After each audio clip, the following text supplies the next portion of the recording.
ഒരുകാലത്ത് മലയാള സിനിമയിൽ വില്ലനായും സ്വഭാവ നടനായുമൊക്കെ തിളങ്ങിയ ഒരു താരം തന്നെയാണ് നമ്മുടെ എല്ലാവരുടെയും പ്രിയപ്പെട്ട ബാബു നമ്പൂതിരി.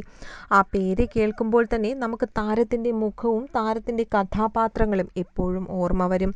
അത്രയധികം മനസ്സിൽ തങ്ങി നിൽക്കുന്ന രീതിയിലാണ് ഓരോ കഥാപാത്രങ്ങളും അദ്ദേഹം അഭിനയിക്കുന്നതും. തൻ്റെതായ അഭിനയ ശൈലിയും തൻ്റെതായ ഒരു പ്രത്യേക രീതിയും കൊണ്ട് മലയാള സിനിമയിൽ സ്വന്തമായ ഒരു സ്ഥാനം എപ്പോഴും നേടിയെടുക്കാൻ ബാബു നമ്പൂതിരിക്ക് കഴിഞ്ഞിരുന്നു.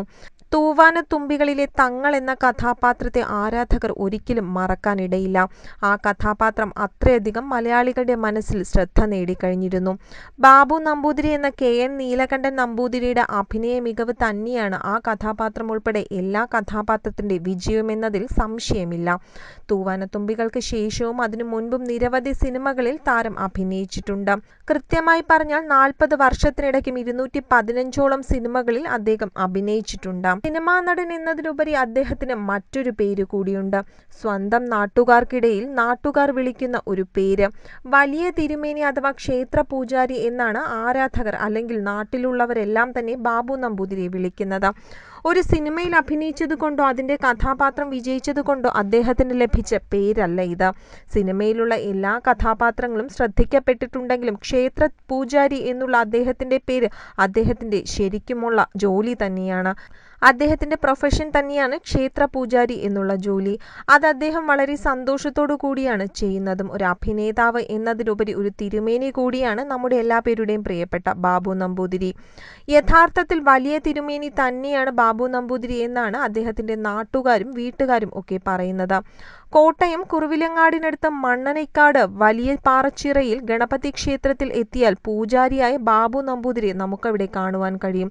ഒരു നിമിഷം നമ്മൾ ചിന്തിച്ചു പോകും, ഇത് തൂവാനത്തുമ്പികളിലെ തങ്ങൾ തന്നെയാണോ എന്ന്.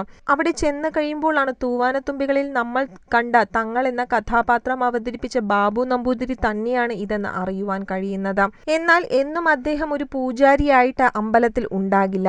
300 വർഷം പഴക്കമുള്ള കുടുംബക്ഷേത്രത്തിൽ പ്രധാന ശാന്തിക്കാരന് വരാൻ കഴിയാത്ത എന്തെങ്കിലും ഒരു സാഹചര്യം വരുമ്പോഴാണ് ബാബു നമ്പൂതിരി അവിടെ എത്തുന്നത്. അങ്ങനെയാണ് ആ സമയത്താണ് അദ്ദേഹം വലിയ തിരുമേനിയാകുന്നതും. ഒറ്റയട, ഷോഡ ശദ്രവ്യ ഗണപതി ഹോമം, 108 കുടം അഭിഷേകം എന്നിവയാണ് ക്ഷേത്രത്തിലെ പ്രധാന വഴിപാടുകൾ. ഇതെല്ലാം തന്നെ അദ്ദേഹം ചെയ്യുകയും ചെയ്യാറുണ്ട്. സ്കൂളിൽ പഠിക്കുമ്പോൾ മുതൽ പൂജാവിധികൾ പഠിക്കുന്ന ഒരു വ്യക്തിയാണ് ബാബു നമ്പൂതിരി. ശാന്തിക്കാരന് അസൗകര്യം വന്നാൽ ആ നിമിഷം അദ്ദേഹം ചുമതല ഏറ്റെടുക്കും. അതിൻ്റെ കർമ്മമാണെന്നും സന്തോഷത്തോടു കൂടി അദ്ദേഹം പറയുന്നുണ്ട്. നിത്യപൂജയുള്ള ക്ഷേത്രമാണ് അത്. നമ്പൂതിരി സമുദായത്തിൽ ശാന്തിപ്പണി അറിയുന്നവർ ഇപ്പോൾ കുറവാണ്. പുതിയ തലമുറയ്ക്കൊട്ട് അത് താല്പര്യവുമില്ല എന്നും ബാബു നമ്പൂതിരി പറയുന്നു. അതുകൊണ്ട് തന്നെ ഒരു അഭിനേതാവ് എന്നതിലുപരി ഇങ്ങനെ ഒരു വലിയ നമ്പൂതിരി അല്ലെങ്കിൽ ക്ഷേത്ര പൂജാരി എന്നുള്ള കർമ്മം ചെയ്യുമ്പോൾ വളരെ സന്തോഷവും തൃപ്തിയാണ് ലഭിക്കുന്നതെന്നും അദ്ദേഹം വ്യക്തമാക്കുന്നു.